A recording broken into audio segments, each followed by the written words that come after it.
All right, everyone. If I can ask folks to either take their seats or move the conversations outside, that would be great. We have an awesome panel that we're just about to kick off, and really excited to have this great group up here.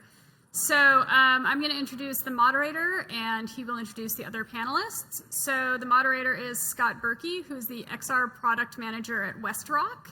And these folks are going to be discussing lessons learned from XR practitioners. So again, if everyone could either take their seats or move the conversations out into the hallway, that would be fantastic. And let's give these great speakers our full attention. Thanks, everyone.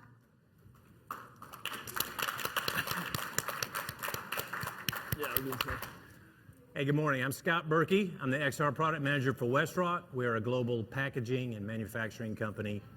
And I'm joined on stage here with my two new friends, Sasha and Dane.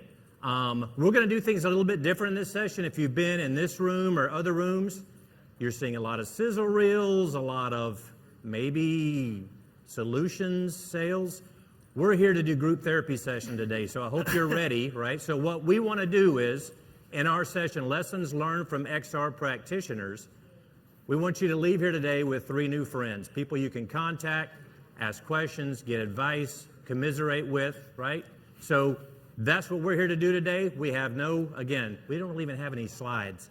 We wanted to just share with you guys some lessons that we've learned in the last few years and give you a big chance, most of the meeting as it were, to ask questions. So again, Scott Berkey, XR product manager for WestRock, and Sasha, tell us about you.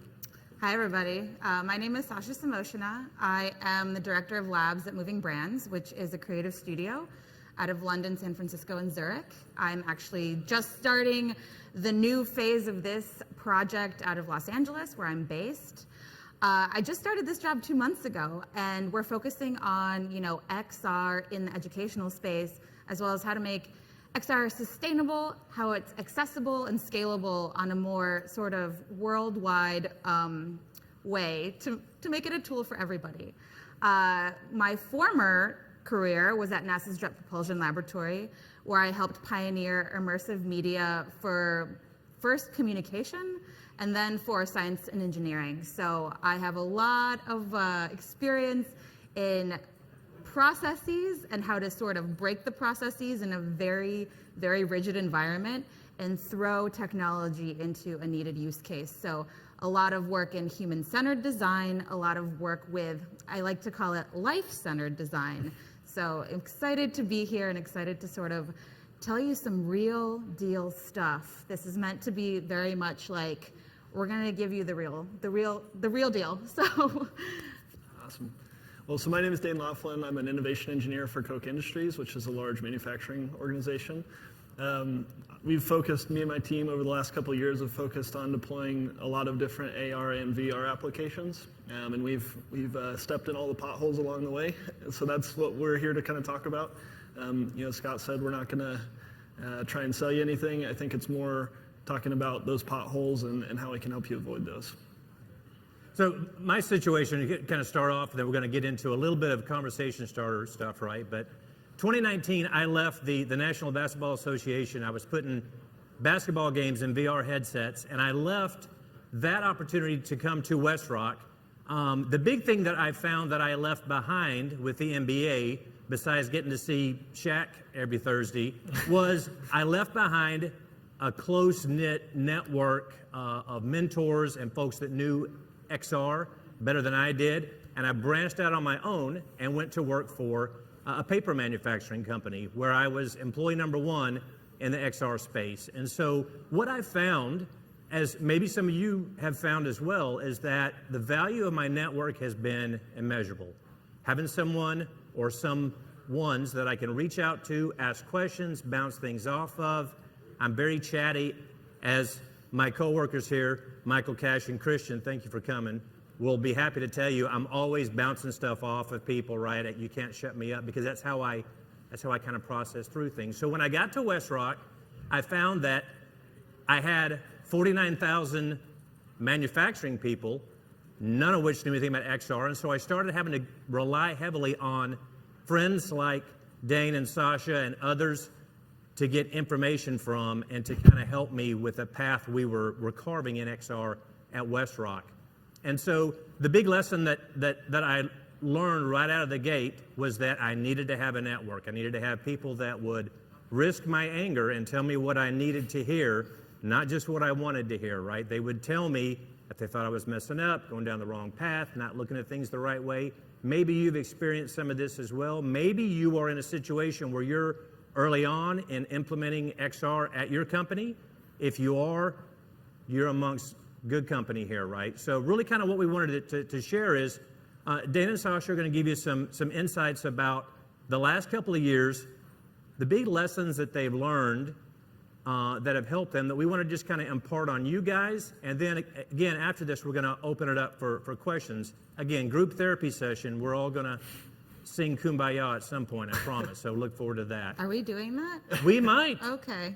So anyway, we've had an opportunity to talk, Dane and Sasha and I, and talking about how things have been a little different in our experiences than perhaps what we thought they were going to be. And Sasha, you and I have talked a fair amount about expectations versus reality, some of the things that have happened in the last couple of years and how we've weathered that. Share with everyone, if you would, kind of your experience and how things maybe didn't go quite as you thought they would years ago.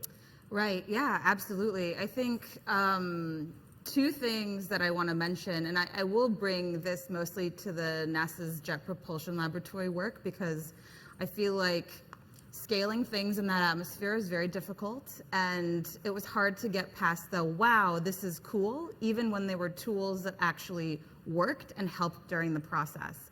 So I think the first thing that I want to focus on is really having an internal software team was very integral to my growth.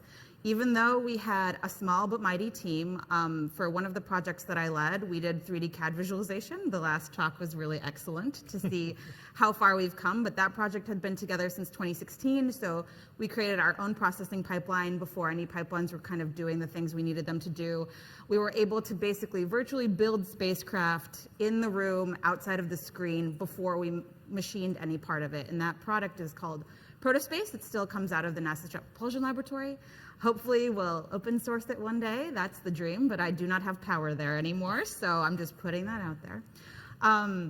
So the thing that I learned is, having a diverse team of developers and designers is very important. So thinking through the research, why are we doing this? We ended up doing a lot of white papers. We ended up being published in IEEE and things like that. But that's on the academic side, but it helped us to sort of have that validation.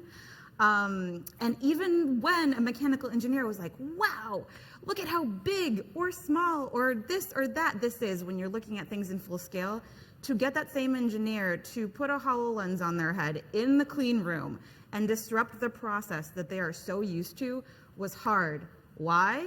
Small things like Wi-Fi not connecting immediately breaks their concentration. I'm going to go back to an Excel spreadsheet, So really having a team at the ready to sort of pounce on these issues and sort of almost like hand-holding at first to be like, you want this. It's a lot of effort. And then a lot of the missions that I worked with did actually say, wow, this really changed our ROI in terms of, we had a $2 million thing that we caught really early on that would have cost way more money after we'd machined the part, right? Over that amount of money. So it was really having that team at the ready and me as the head of that team to really almost constantly sell why this is good for the process, but also having done that research on the front end to always have it to be able to be backed up, because you can throw numbers at people, you can give people slide decks over slide decks until you show them why and talk to the right people and sort of have the top down, trickle down. I don't think we would have ever seen the success that we did. And, by the time that I was done with that project in my career at JPL, we had been part of over, 15 missions that had used the software. And, now I would say if I was going to make the same project again, there are so many tools available, even at this conference today, that we wouldn't need to build everything from scratch. So also having that plan of, do we use third-party agencies? How big of a software team do we need? But I think having a core team is super important. Diversity in that team is important. I mean, you kind Yeah. of, it's good to have a very You need group the of skill design and sets. development. At JPL, they'd be like, why design? And it's like, well, and this is what it can look like when we do nothing. It's like, oh, that's very broken. So, you find some terms, especially, when you're dealing with more technical things, you sort of don't maybe say design, you say re-architecture. You say things that kind of like, oh, that's not good. We don't need to redesign anything. We're rethinking the architecture. So your semantics sort of change depending on what atmosphere you're in. Sure. And now with moving brands in a very creative space, so design is integral. And so now I'm back at this place where now I'm hiring technical people. So I'm sort of, teeter-tottering back. So design and research are absolutely important. Absolutely. Initial stages, planning ahead and laying that foundation. Dan, you and I talked about this morning, right? About how when you don't plan ahead, right? Sometimes you are the victim of your own success. I mean, what was that lesson that you learned at Invista? Yeah, so it's interesting. The first piece of advice I usually give people is, start small and test, a bunch of different things, like maybe one headset, two headsets, take it out on the shop floor, get people, excited about it and trying it out. Problem with that, though, is that if you find a solution that actually hits and it's really valuable, well, now you have to scale it, right? And so the piece of advice I would give there is anything that you're going to test, make sure you have a plan to scale. And it doesn't have to be fully written out. You don't have to have like a 5-year plan, which, by the way, a 5-year plan in this space doesn't work. What you do have to have is, hey, in the next 2 months, what does this mean for me if people adopt this, right? Because the end users really don't care about AR or VR. They care about what it does for them. And so if you can make that very kind of transparent for them, kind of help them see the light, if you will. The next step is going to be they're going to tell their friends are going to tell their managers, and all of a sudden you have a whole organization that's excited about something that you don't have a plan for, right? And so making sure that you have that in place is really important, and also picking solutions that are easy to scale. I think there's a lot of value in doing things that don't scale to start because it lets you learn a lot about this is what the technology is, this is who likes it, these are the problems we'll run into. But eventually, when it comes to actually putting dollars to the bottom line, it all comes in implementation. And so making sure that you have that plan ahead of time is really, really valuable. I heard it said this morning, we were talking about this a minute ago, I heard Sanjay with RealWare say, I thought this was very smart. He said, once you prove the ROI in a pilot and you prove the numbers and it can work and it can save or make money or reduce training time or whatever the case may be, every day that you don't go implement it, you're losing money, right? Yep. And so we've fallen a little bit victim to our own success at WestRock, where we go out and prove something's going to work in a factory, and they're like, great, we like this in all 3 of the factories in our state or in our division, and we're like, okay, yeah. So now so quick huddle. How do we go scale that out, right? And so where are you guys at with processes and platforms for scaling out? Has that been easy, or is that been tough, or have you found allies there, or is it just make it up as you go along? Do you want to go first? I'm just like hack it together. Yeah. Okay. We talked about this in our conversation yesterday, but the amount of sort of tools that we have built custom that at JPL that hadn't existed and maybe still don't exist for dealing with scaling, especially with hardware. So I don't know, in my opinion, I feel like that's sort of sometimes a waste of time, and it could be better used to actually make the product better, and then you have to think of ways to manage the product instead. So my one wish in terms of like industry standards is to have a better rapport with the customers, and maybe I've had great experiences across the board with all the companies that are here, but sometimes I'm like, I want to directly not bother one person all the time, and I become that little fly that won't leave you alone and be like, this ticket from 2017 still hasn't been fixed. I remember writing it. And so I want to say that, as I said, it's good to have a software team behind you, but then again, it's like there needs to be a better rapport with the top down, with industry to be able to say, hey, we really need this. This is a feature that is needed for scaling. And when you don't have control over that, it becomes really difficult to sort of always hack it together. Yeah, well, and I was going to say the industry as a whole is very fragmented, right? Like you have everybody that wants to own the walled garden, and I think really the way to go is the opposite. Like let's open source what we can to that degree, so that you have interoperability and you have a standard set and all these different things. Unfortunately, that doesn't pay as well in a lot of ways, and so everybody's kind of racing for this walled garden. And I think a challenge that you have in that space too is if you can find something that's agnostic to data or hardware or device, it's really the way to go because it's hard to pick a winner right now. It's so nascent and the space is so early that if you place your bets on one horse, you're probably not going to work out at least to the degree that it could. And so that would be another thing is make sure that when you guys are designing things or you're trying to make content that it can be transferred from kind of platform to platform as well as things start to develop in the space.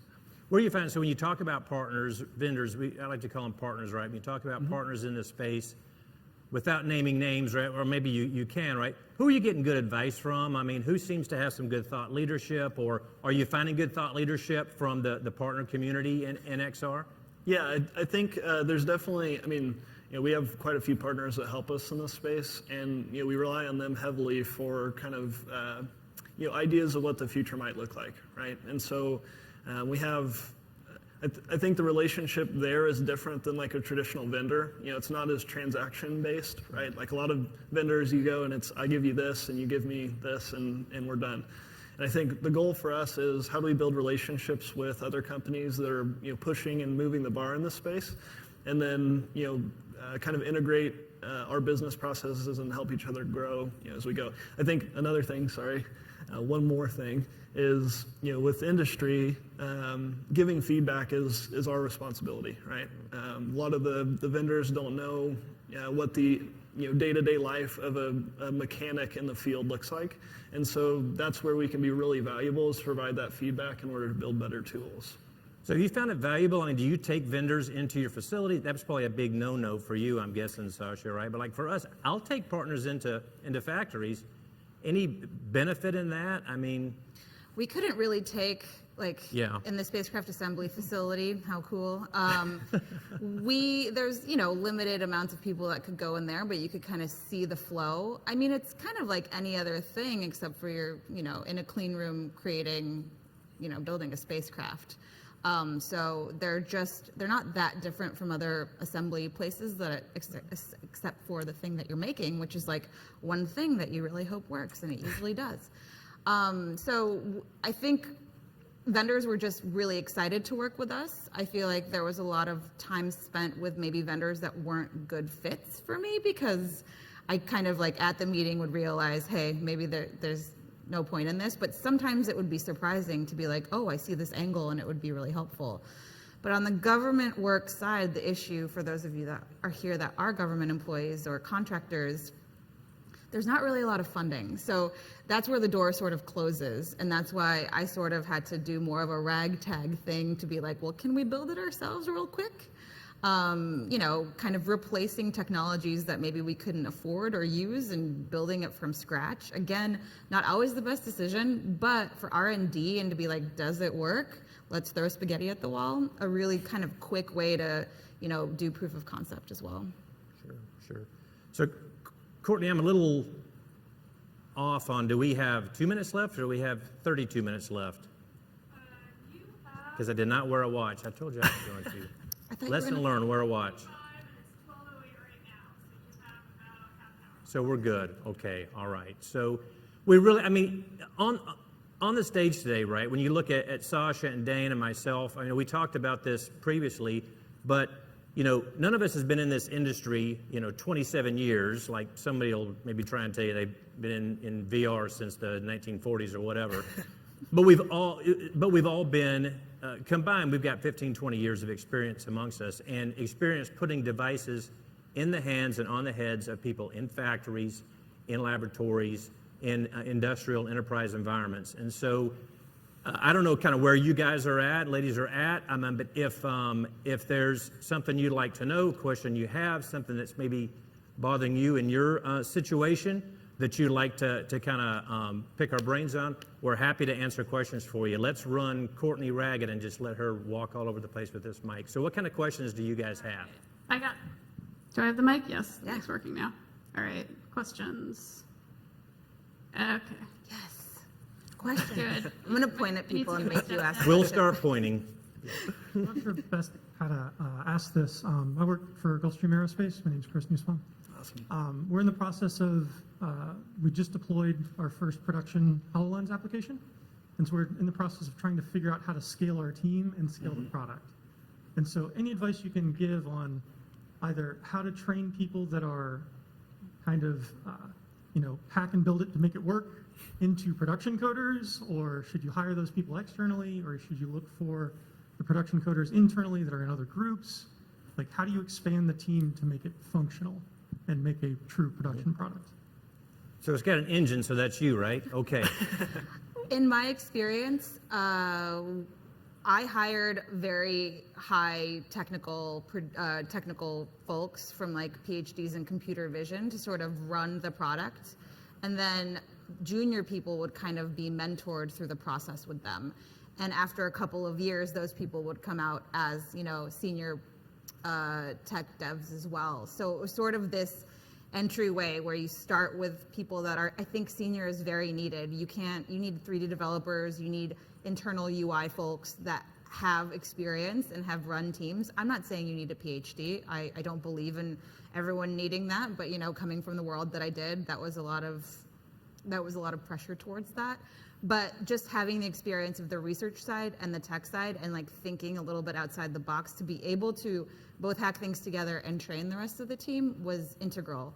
And setting up networks with, again, I'm going to stress design is really needed. Human-centered design specifically. There are a lot of University of Maryland, University of Washington, super talented programs or super talented folks coming out of those programs with skills that you absolutely need, because you need to do user testing. You need to make sure you need to understand how people are using it, because if you throw the book at them, they're just not going to use it. So doing that, sort of building that research again up, and you can, I had a bunch of interns come out of the graduate program at University of Washington, Human-Centered Design program, that were excellent and came from like, a degree in, not, we talked about this yesterday, deciding not to become a medical doctor and deciding to really dive into HCD as the thing that they really wanted to do, and seeing this kind of interesting way of connecting NASA with design with XR. So it's a hard place to find kind of niche people. I will be competing with you for them, but also I will share them. So that's sort of, I hope that answers your question. I think there's a lot of kind of pragmatic things that you can do on the user side too that's helpful. So like one of the things, and this is going to sound boring, so I'm sorry for this boring advice, but as good of documentation as you can make for the end user relieves all the questions that they're going to get on that side to be able to work on development, right, for your dev team. And so, like I said, I know that's the most boring answer in the world, that you got to write good documentation, but it's true. Because every developer just got so mad at you. Like, no, how dare you say this? Yeah, but I mean, it's true, because It's true. it offloads a lot of the work that would typically happen where end users are coming back to your dev team and saying, hey, this doesn't work, or I'm having the problems with this. If you have good documentation that lays that out, you don't have to worry about that, and so it frees them up to do kind of higher value tasks as well. Yeah, and designing as much of that in-app experience as possible for the turnkey, because I felt like we were constantly retroactively doing that, being like, oh, we're so used to pressing all of these buttons to get into this. And the one person's like, what? And you're like, oh, we need to have a click-through of this. Yeah. So kind of knowing where those problems lie, because you look at a product and you're like, of course everyone knows how to use this. And it's like, no one knows how to use this. Yep. I have been surprised as well at the number of non-XR-ish kind of things that I do on a day-to-day basis, right? We talk about this on our team. We're doing QA, we're doing research, documentation, training, all the things that, we'd rather be developing, something for some cool device, but we end up to where we can't forget those basic things about, we need to be not testing in production, we need to be testing in a QA environment, we need to be thinking about this from the end user's perspective, getting them into the device, taking that feedback. There's so many other soft skills that you gotta keep employed, or Yeah. you're just off on a tangent and doesn't make sense for anyone. Yeah, I was going to say, I think there's a bit of a misnomer too in like what an industrial XR team looks like. It's not necessarily always just a bunch of developers who are building the tool, in the back end. There's a need for, to your point, a diverse team who, you need trainers who are out in the field who actually understand how people interact and, what they're learning, what they struggle with, all these things, because that informs the product that you're going to make. And so building relationships with the training teams that you guys might have or the L&D organizations is an incredibly important step. Because if you just have, I'm a tech guy, I love Unity, all that stuff. If you just have tech guys and gals, it doesn't work out well, right? A bunch of engineers building UI. It's not going to work. Yeah. You want it to work so badly, but it's not going to work. Yeah, so you need a diverse team that can help out, with that. You also have to be careful I used to say this, like, if the answer is Sasha will go and do this, we need to figure out a better way, because, if I could have multiplied myself 10,000 times to be like, oh, this like Wi-Fi cert's not working on this HoloLens, or like this mechanical engineer needs help like reducing the polygon count on this model, and it's like, Sasha, and I was like, no, this is bad. And so like had to grow the team, rethink how we were doing tickets. We were doing them then from Slack, no more emailing, please no more emailing. So those kinds of things, like as you scale, the growing pains are real. So having that as set up as possible is very needed. One thing that's a good point that you made there too is, generally, like first time somebody puts on a VR headset, they're going to struggle a lot. Second time's a little bit better, but by the third time, they've kind of got it down. They can get in there and do it themselves. I think the important thing is to recognize when people are at that third level, and then have them help others too. And so you kind of turn your organization from being like this is a Dane and team problem to this is an organizational tool, and that's really valuable. That three interactions type thing also works in marketing, right? So the first time that you show somebody a headset, they're going to be real excited about it, but they're not going to pick it up and go and use it in the field. They're going to go home and tell their kids and their significant other about it. But by the third time, if they see it in the process and they pick it up consistently, well, now it's a habit, right? And so that's a really important thing to think through is how do we actually tailor our process so that this becomes a habit for the people who are using the tools. Yeah, I say it all the time. If that device sits on a shelf in a factory, hopefully powered up, and it's only used once a year when there's an emergency, Lucky if it's powered up. Yeah, exactly. Nobody remembers how to use that, right? I mean, especially if you're talking about an audio command-only device or something like that. It's like, I don't remember this, and it's going to do them no good, right? They've got to have that muscle memory. It has to stay fresh, or it just stays on the shelf, right? I mean, there's a bit of driving you can do as well. The team that I worked with in the ops lab at JPL, we made the first application for the HoloLens called called Onsite. Access Mars is the free tool that you can go on to Mars on your phone today. So when we were building that, it was made so we basically take terrain from the Curiosity rover photos, photogrammetry from Mars, mix it with orbital data, and created a custom pipeline so geologists could study Mars like they study Earth. So they could meet on Mars, non-co-located, using the HoloLens, and explore. It first came out, people are very emotional. The science team is like, this is revolutionary. This is going to change everything. We're going to use this all the time. A week passes. It dies down. We don't see anyone using this. We had a wonderful UX head researcher, Alice Winter, who was like, okay, well, everyone needs a nudge. They think it's cool. They like it. They understand how to use it. They understand the interactions. Like, we did a lot of training with them. But we need to drive that usership. So we started having Meet on Mars sessions. So Alice would see, what outcrops were interesting to the geologists, what they wanted to study, and she would have these kind of scientific Meet on Mars sessions. Then we started see numbers climbing and people using it outside of just the Meet on Mars. But it was a little bit of having to be like, okay, everybody, yes, we know it's cool, but it's also useful. Yeah. So let us make it a little bit more useful and put it into your schedule and kind of bring everyone together. So that might seem simple because, especially when it's a wow factor still in your organization, and you don't want to just be those people doing AR, VR, right? You want to be like, wow, this is a great tool that is being used all the time and it's really helping us.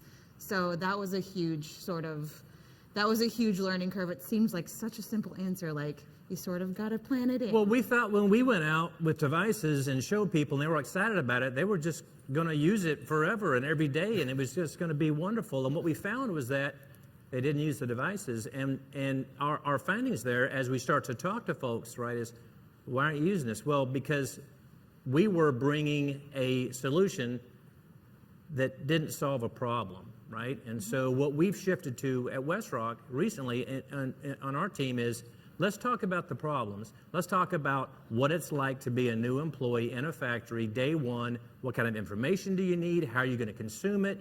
What is it we're trying to teach them and to stick in their brain? And let's address that.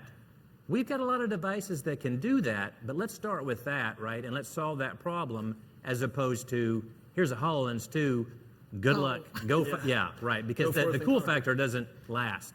Yeah, well, yeah, I think it's interesting too, because generally the most successful things, at least in my experience, the most successful solutions that we've launched have been the simplest.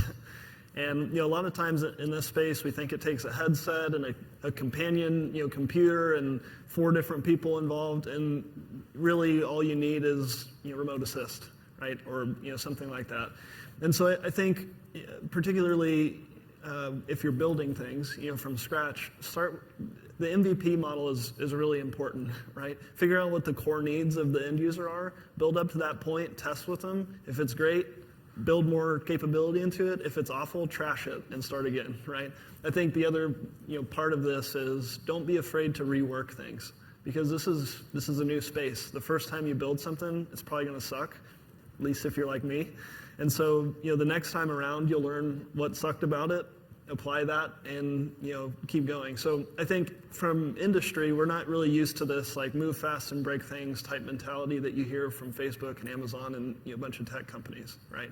It's in fact, most industry is move slow and make sure we don't hurt people. Yeah, we don't do that in manufacturing. Yeah, no, we move slow. Yeah. And so this kind of move fast and break things type mentality has to be taught a lot of times when you go into manufacturing, especially when you go in and you're talking to a technician and you say, hey, use this application. They said, oh, great.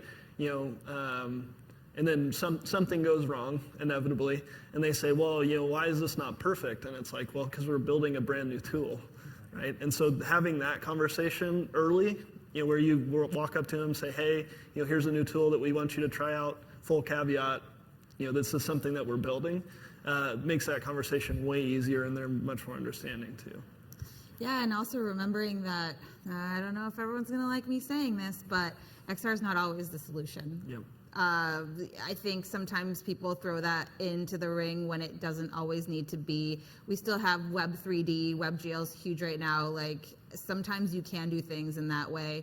I always was pushing XR as a solution, and then I was like, sometimes like, hold on a second, am I going too intensely into this right now without really understanding what the problem is? Because maybe we could solve it in a way more lightweight way.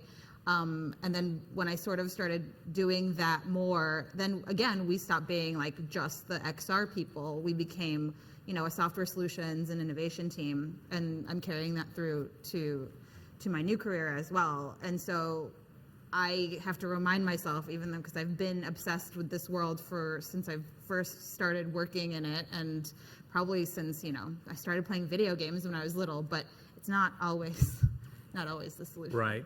If don't get mad at me. Well, if work instructions now are written with a Sharpie on a piece of cardboard, duct taped to the wall, going in with 3D holograms in a Trimble XR10 is not going to resonate there, right? We need to move from duct tape to the wall to one step better, right? We need to give them better tools. And you're right. You're absolutely right, Sasha. It's not always. We talked about the Post-it solution yesterday. Like, right. Sometimes you just need a Post-it and be able to write on it. Maybe we don't need an annotation tool in the tool. Maybe we can just write it down in real life if we're an AR, right? I would like, people would be like, let's make a feature. And I'm like, or just use tools that we have? Like, wait a second, that's crazy. But I will tell you, when I started off talking about my network, it's about Gulfstream. One of the guys that I reached out to that's been a great source of information for me and support is Drew Holbrook with Gulfstream. Great guy. I met him because my daughter works at Gulfstream, and what a great source of information. So you've got people in your company that are real thought leaders in this, yourself included. You guys, you'll be fine. And yeah, I think it's a tough time right now, and it's tough. Change management is difficult to implement, but we can swap business cards and all do it together. You bet. You bet. Question. So you guys have been on the bleeding edge. I'm Matt Noy from Post. You guys have been on the bleeding edge for quite some time, and living there, you've learned lots of great lessons, which you're sharing with us today. But here we are at AWE, and there's some really exciting new announcements for workflow tools that make it possible for mere mortals to do what you do.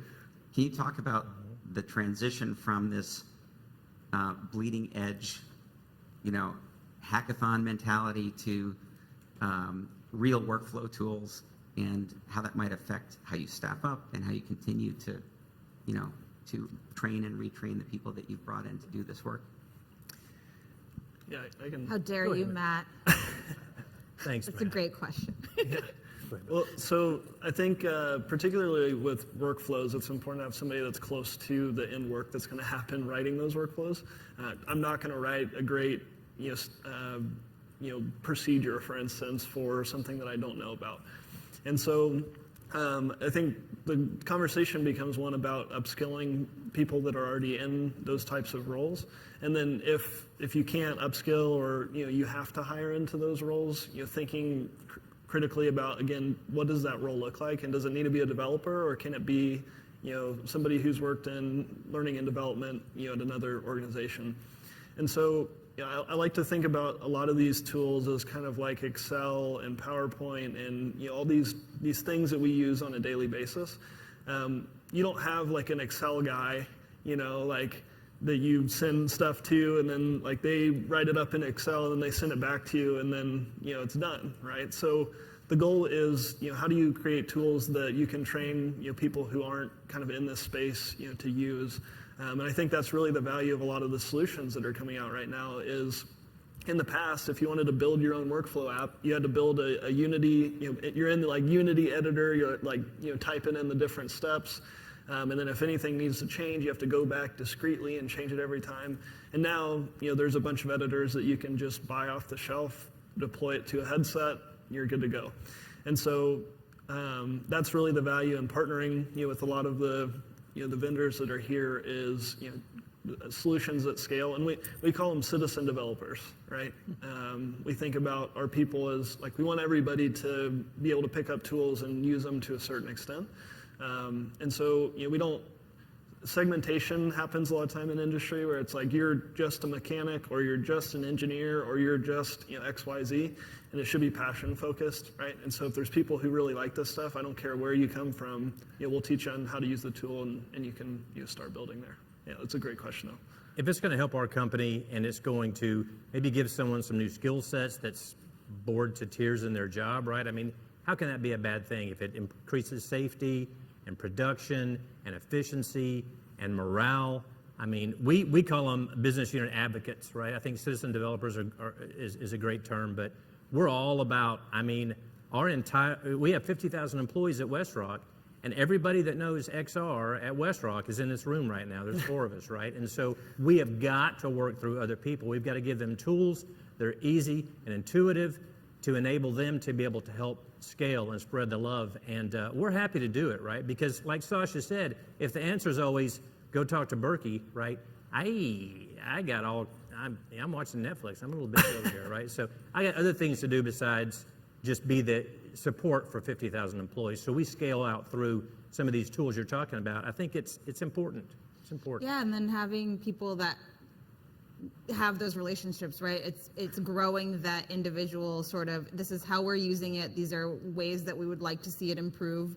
So maybe you erase the need for having an internal team that, hacks together something with something else, where then you have that business development relationship with a larger company, and that becomes the norm, building it through those tributaries of, kind of trust and the feedback loop. I've had that relationship with so many different vendors where, suddenly, if they don't poach people that I have, they're at least like, incorporating code together. And again, there's not a lot of, money in open sourcing, but my whole thing is that's the world that I want to live in too. So sharing the wealth. And maybe not always, going to industry, but building community-based work as well, because there's a lot of amazing stuff coming out from that world, especially with 3D web and all of that. So, yeah, I think it's important to think through like the business solutions too. So when you scale the software, scale those folks as well, because we're busy watching Netflix. I cannot be on IT calls all the time. I never said that. I love it, but it's like it's a lot. Yeah. Well, go ahead. Not too good. No, for I was going to say, I talked a little bit about open sourcing, earlier, and how there's not money in it, or whatever. I didn't want to label you as the guy that said that. I'll label myself as somebody who wants to support open sourcing as well, and I think that that's important just from a transparency perspective with data privacy and all these things that are coming out around the companies that we love or hate depending on who you are. And so, the open sourcing part of this is incredibly important. I think you can have pieces that are open sourced and pieces that aren't, that interoperate and are, that way you're kind of maintaining your, this might be a plea to the vendors in the room, but, use open source where you can. It's helpful for us, the consumer. All right, we got any more questions? Okay, there you go. Watch this. I know this guy. So when you think about the context of lessons learned, you often think about mistakes that you made and then lessons that you learned from it. What are some lessons learned or maybe unintended consequences from the success you've had from deploying XR or any sort of the deployments you've made? Number one mistake, right, was leading with devices and going out with a cool device. And because I love it and I think they're going to love it, thinking that it's going to solve all their problems, and then being disappointed to find out that nobody's really in love with this stuff to the level I am, right? And so a big mistake that I made has been, and you and I have worked together, right? Big mistake that I've made is going out and thinking that cool devices are going to solve all the problems in the factories. Not the case, right? Yeah, I would say, keep it simple. That's the big thing. Complexity looks sexy when you're in a conference room and you're doing stuff, but it doesn't work well when you get out in the field. And so, keeping it simple is a super, important part of this. And then I think the other thing that I would say is just be ready to be wrong or just learn things, right? Because, here's a funny example. We built VR fire extinguisher training, right? Not the best, not the most exciting use case in the world, but it was something that we could scale out to everybody across the company and get a lot of people in headsets.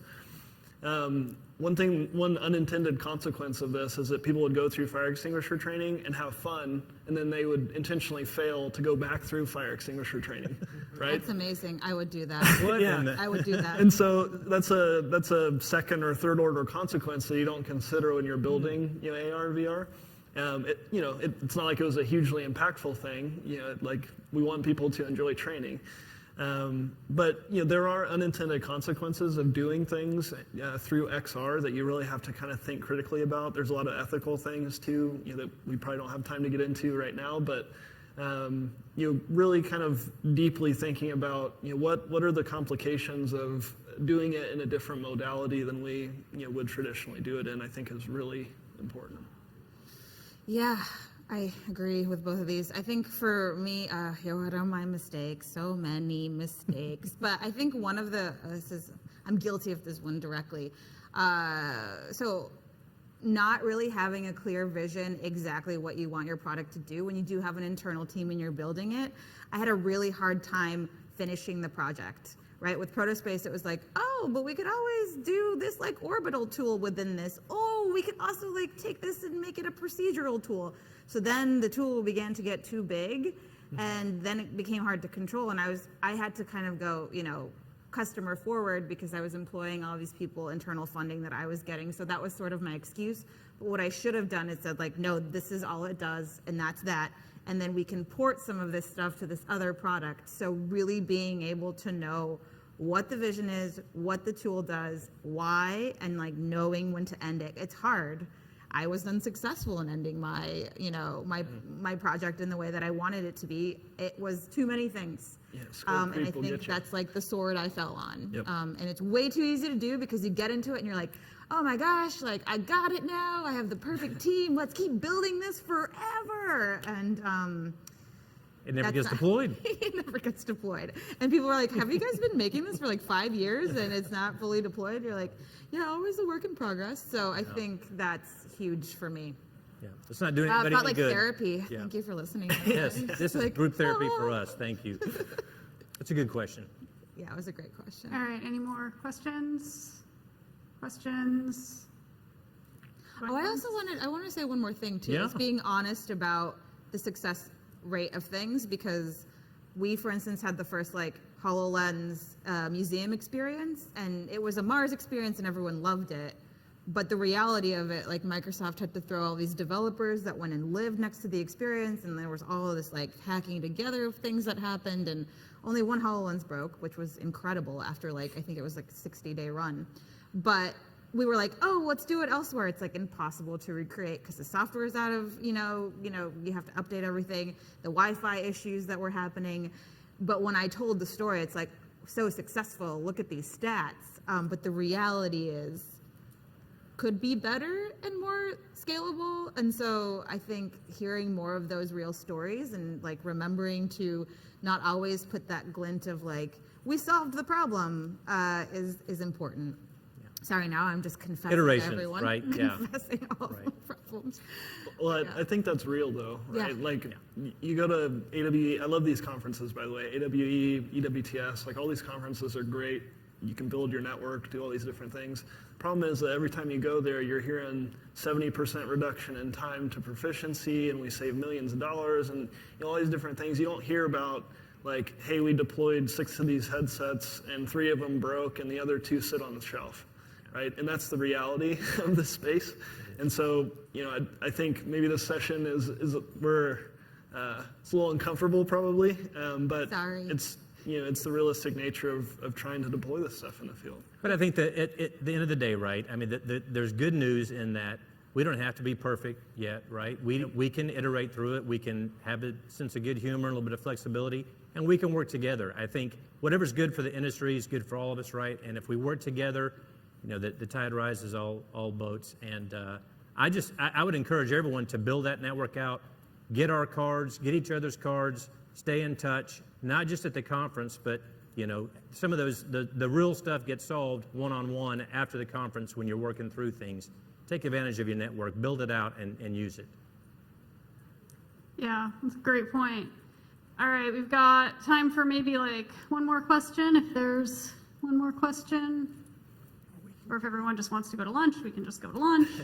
We appreciate you staying through Yeah. lunch. This is like, you are real ones, All right. Well, thanks again to our fantastic panelists. Thank you guys. Thank you. Thank you, Courtney.